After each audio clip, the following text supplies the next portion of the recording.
I don't think it is going to happen because the key person who was really holding out alongside the last band of investors is a man called Trevor Hemmings, who's a billionaire from the northwest of England. And he has accepted, or last night, he accepted the offer that Ross McEwen made of 82 pence per share. So, unfortunately, because he has now accepted that settlement offer, they would need an additional £7 million of funding to be able to proceed with the case.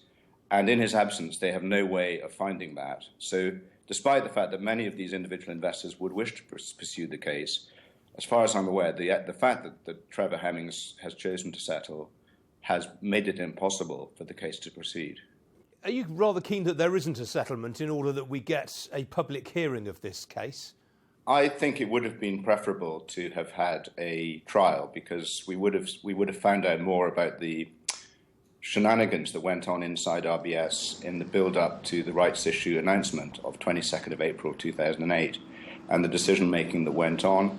I mean, it's almost certain that there were things that were covered up or not fully disclosed, including the funding from the Federal Reserve, which was about 11 to 12 billion US dollars, which was a clandestine emergency funding package from the Fed. And things like the fact that Hector Sands, who was the then chief executive of the Financial Services Authority, actually ordered the rights issue, and that wasn't disclosed in the prospectus. Yes, the bank settled with most other groups of shareholders. Who are these shareholders that have been holding out until now? There's about 18,900 individual investors who are left in the, who were the last to settle. And this group of investors are all individuals. They're almost entirely individuals, but there's one or two small institutions.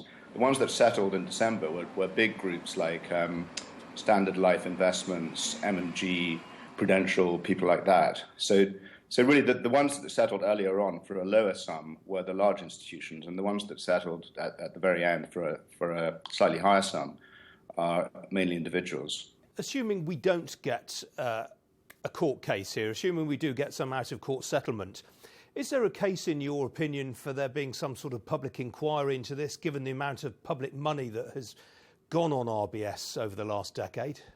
I think it's getting, with every passing year, it gets more and more difficult to do something.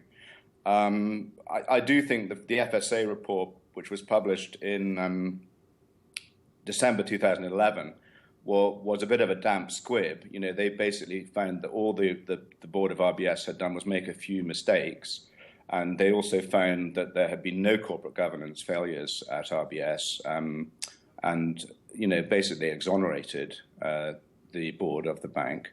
Now, for a bank which actually became the most expensive bank in the world to bail out and which has still failed to return to profitability 9 years after its collapse, one does wonder whether that FSA report was actually accurate.